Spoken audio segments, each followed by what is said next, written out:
This is Bobby, and you're watching Dante's Boxing Nation.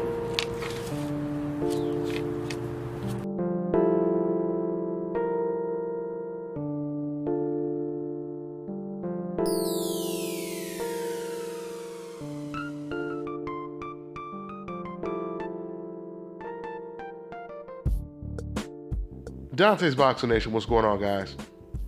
So Julio CEASAR Chavez Jr., he brings in Nacho Beristain as his head trainer for the Canelo Alvarez fight. I think it's a smart move. I don't know how much it's going to help Chavez. One thing I do know is the good thing about Nacho Beristain, not only does he teach boxing, and he believes in implementing intelligence in the ring, not just quote-unquote Mexican style. That's not what Nacho does. And it could be argued that Nacho has trained the best Mexican fighter in the last 20 years or so, which just goes to show you how far you can go in this game when you're using intelligence in the ring, as opposed to just coming forward and not putting any thought to what you're doing. Those type of fighters usually don't last that long in the sport of boxing. With that being said, the best thing about Nacho Beristain when it comes to working in Chavez's corner is the fact that Nacho is not going to sugarcoat anything. At least I don't believe he will. I don't believe he's going to be a yes man.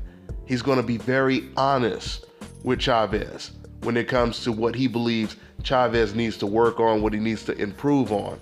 Just like when Nacho was training Juan Manuel Marquez for the Floyd Mayweather fight.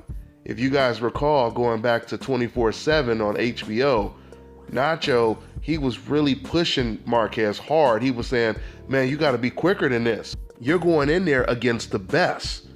You have to be perfect in every department. I'm paraphrasing, but this is pretty much what he was telling Juan Manuel Marquez.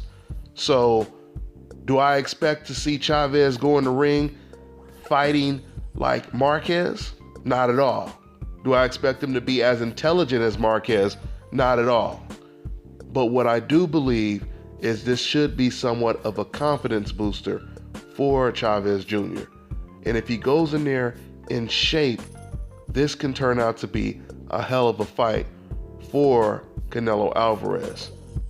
Now, and I told you guys at the beginning of this video, that aggressive throwing caution to the wind style, it's not really that effective in the sport of boxing. That's why we don't see too many top 5, top 10 pound for pound fighters with that style.